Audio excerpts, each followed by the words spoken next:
Hello and welcome back to Castle Crashers. We're in the marsh. No, we're not. We're in the flooded temple. I've had to move my recording studio. By that I mean my laptop and my headset. For a second I thought someone was murmuring at me, but it's just these guys choking on penis. Yeah, that was ugly. Don't you dare push me out of the level, you grease monkey. Oh, wet fish. They look like murlocs or gremlins. Like me. Lame impersonation, I know, but still. But now we have the horn, so we can activate a few secrets later on in the game or earlier in the game if you're that, you know, desperate for the achievement to get all the animals in the game. I mean, two of the animals that require you to go later in the game are in the same level, and that's tall grass with the bear and the hawk. But anyway, we're approaching our catch-up with the rest of the recording sessions, and by that I mean around when this episode finishes, which I assume will be in I keep saying I am not a good commentator. When this episode finishes, it shall be around the snow level. Forgot what you call it now. Frostbite Arseface Land. Yeah, that's what I'll call it, Frostbite Arseface Land. Anyway, when we get there, we shall be fully up to date with the game and the recording. And by that I mean we shall not have any unplayed level or replayed levels, at least in for this character. Anyway, the snakies are back with the fish. Okay, moving on. Oh god, they have vines. And that water is grody. I mean, look at how green that is. That kind of reminds me of a place I go to called, in Filey. There's like this paddling pool area, and the water, I don't know if it's reflecting off the trees, but the water is green. And it's something you swim in. Okay, you sail in it on a boat. On a hired little swan boat thing. Paddle swan, whatever you call them. So you can't technically call it swimming, but if you sunk or got tipped over, imagine what you would be swimming in for it to look that green if it wasn't the reflections of the trees. I mean,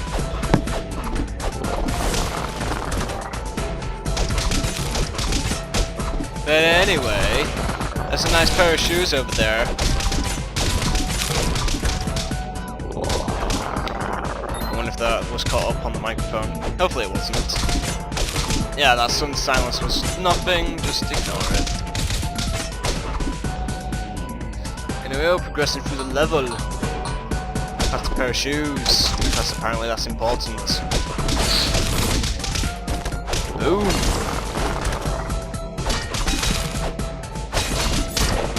And I tell you what, those boots in the bottom left look stylish, but it looks like there's just one. Yeah, that's weird. Why is there just one? Where's the other?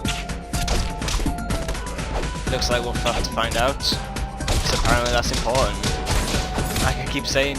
Ooh, I'm gonna die. That would have been drastic.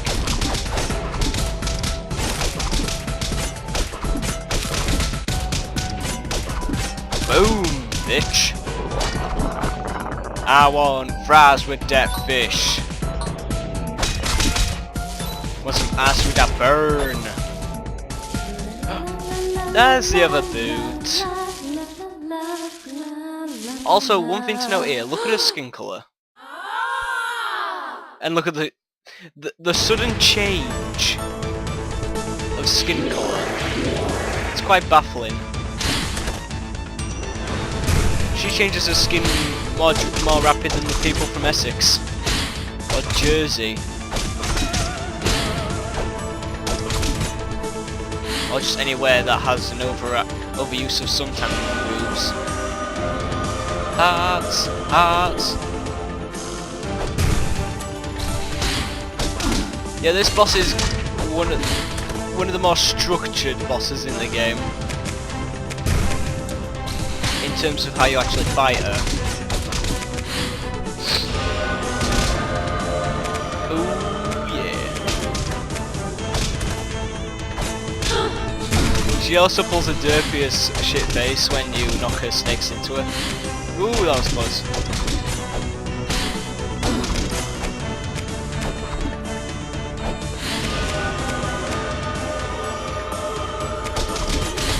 Ow! For some odd reason, she always stays at a similar distance away from you, which kind of makes it annoying.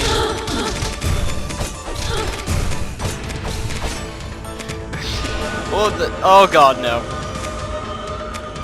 Yeah, that happens. Apparently the Pink Knight or anyone who gets hit by that beam is also a furry. To have fallen in love with a snake.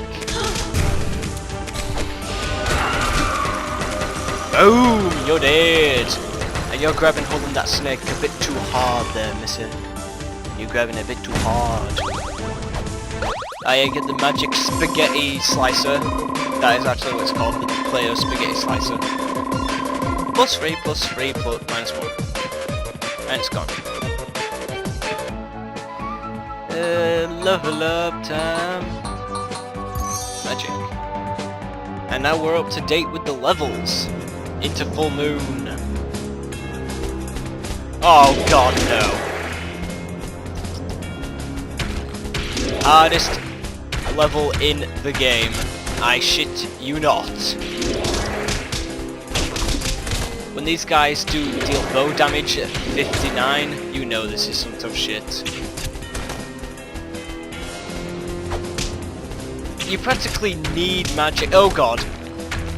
You practically require magic or a ranged attack to take down these beefies, because otherwise you will not beat this level. Oh, at least we got him stuck on that one. Problem is my magic is so useless against him. It'd be much more helpful if I had something like the Fencer. And the fact is I have to beat this level in order to complete with the game. Continue with the game. So I've got to fight 3 more of these fuckers. Ah, for God's sake!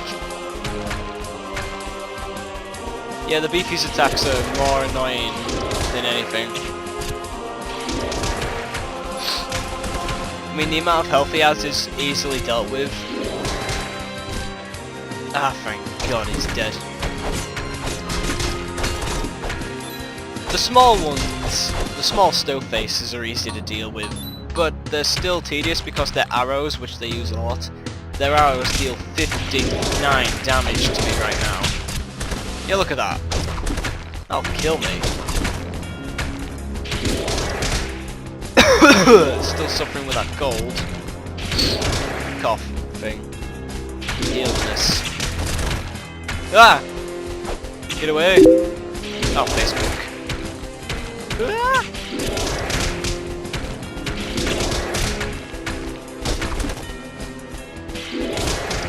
Oh! Oh! Close. Hi. Oh, I missed. Yeah, you're going to be seeing a lot of rainbows in this episode, just for the simple fact that I cannot beat this level otherwise. Sheer determination, persistence? No, you just need rainbows.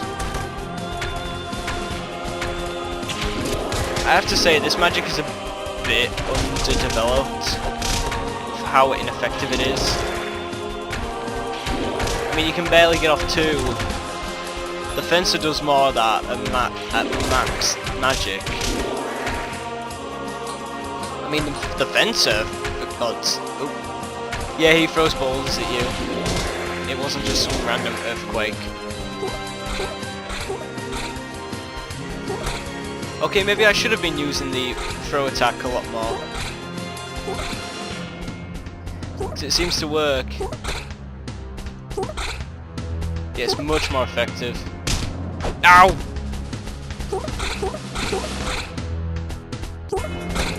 Fall already! Fall dead!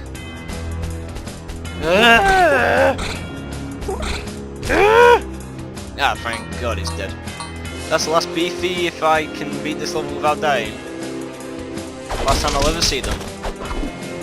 They don't even appear in the Necromancer boss battle, which is fan-fucking-tastic. Oh yes. Moving on, we got those mushrooms from the cave. I think the stove-faced knife sword thing is in there. Yeah, I think that's what that weapon is there. It won't go away until I pick it up, so there's no deal. Might have to cut this off halfway through, because it seems like it's going to take a while. With all this preemptive strike, you know, I'm going to have to take. Ooh. Coin.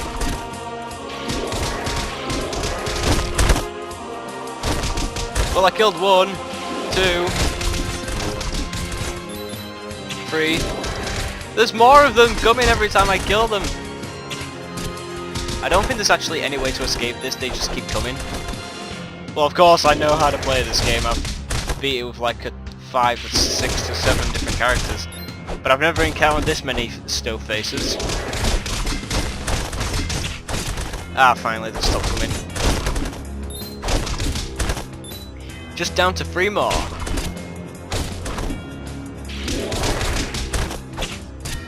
Ah, God. I wonder how many references you could put in this game.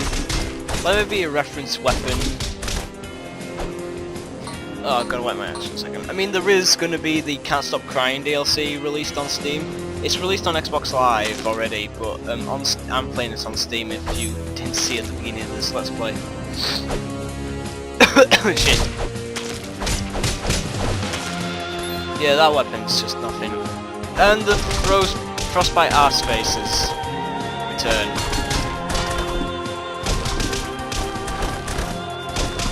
Oh, what was I on about? Yeah, the Can't Stop Crying DLC. I think that's what you call it, the Can't Stop Crying DLC. And it involves Hattie Hattington, the best character to ever grace Castle Crashers, because he has a top hat. And that is the sole purpose, sole reason why he is the greatest, because he has a top hat. And for the fact his magic is a golden whale shooting gold on you while flying in the sky. You cannot beat that. Nothing in the world can beat that. Ever. I could actually go back and get the Mega Sword from the Ark. Not the Ark. Yeah, the Ark. Or the Blacksmith. The Blacksmith! I can't do that voice because I'm a bit hoarse right now. Reminds me of A Merry Saxton Christmas, where the spy gets, where the spy doesn't get his sweet present because the servers are lagging. Rocks that way, swamp that way, and this way. And we have made it to the frozen tundras of the north. See you guys in the next episode.